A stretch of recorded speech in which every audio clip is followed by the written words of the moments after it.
Boycott Bhairavam మరో 6 రోజుల్లో థియేటర్స్లోకి రాబోతున్న భైరవం సినిమాపై ప్రస్తుతం ట్రెండ్ అవుతున్న హ్యాష్ట్యాగ్ ఇది పొలిటికల్ బ్యాక్డ్రాప్ సినిమా కాదు, వివాదాస్పద అంశాలతో తెరకెక్కిన సినిమా కాదు. కానీ మరి ఈ సినిమాపై ఈ నెగటివ్ ట్రెండ్కి కారణం ఏంటి అనేది చాలా మంది మైండ్లో మెదులుతున్న ప్రశ్న. దీనికి సమాధానం మాత్రం ఇప్పటిది కాదు. 2011లో భైరవం సినిమా డైరెక్టర్ విజయ్ కనకమేడల సోషల్ మీడియాలో అకౌంట్లో కనిపించిన ఒక పోస్ట్. 2011లో డైరెక్టర్ విజయ్ కనకమేడల ఫేస్బుక్ అకౌంట్లో అమితాబ్ నటించిన పా సినిమా పోస్టర్ని రామ్ చరణ్ చిరంజీవి ఇమేజెస్తో మాఫ్ చేసి చా అనే టైటిల్తో కనిపించింది. అది ఇప్పుడు ట్రెండ్ అవ్వడంతో మెగా ఫ్యాన్స్ అగ్గి మీద గుగ్గిలమవుతున్నారు. అప్పట్లో ఉన్న ప్రజారాజ్యం పార్టీకి లింక్ పెట్టిన క్యాప్షన్తో ఉన్న పోస్టర్తో మొదలైన రచ్చ బాయ్కాట్ భైరవం వరకు వెళ్ళింది.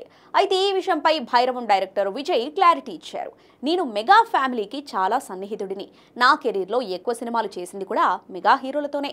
పవన్ కళ్యాణ్ గబ్బర్ సింగ్ సినిమాకు పనిచేసినప్పుడు ఆయన నన్ను చాలా ఎంకరేజ్ చేశారు. సాయి ధరమ్ తేజ్ను పరిచయం చేసి మంచి కథ ఉంటే అతనితో మూవీ చేయమని అడిగారు. నేను చిరంజీవి పవన్ కళ్యాణ్ సినిమాలు చూసి వాళ్ళ స్ఫూర్తితోనే ఇండస్ట్రీకి వచ్చాను. అలాంటిది వాళ్ళను నేనెందుకు దూరం చేసుకుంటాను? 2011లో నేను నా ఫేస్బుక్లో ఓ పోస్టు పెట్టినట్లు ట్రోలింగ్ జరుగుతుంది. ఆ పోస్టు పెట్టింది నేను కాదు, బహుశా నా అకౌంట్ హ్యాక్ అయి ఉండొచ్చు. కానీ నా ఫేస్బుక్ ఐడి కాబట్టి నేను బాధ్యత తీసుకుంటున్నాను.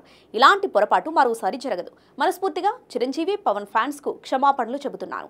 దయచేసి నా మీద నా సినిమా మీద ట్రోలింగ్ ఆపండి అంటూ సుదీర్ఘ వివరణ ఇచ్చారు. కానీ మెగా ఫ్యాన్స్ శాంతించినట్టు కనిపించడం లేదు.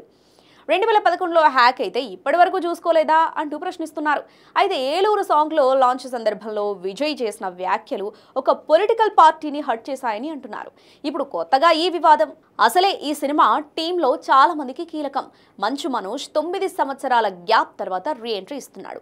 బెల్లంకొండ సాయి శ్రీనివాస్ హిందీ ఛత్రపతి దెబ్బ నుండి కోలుకోవడానికి ఈ సినిమాపై ఆశలు పెట్టుకున్నాడు.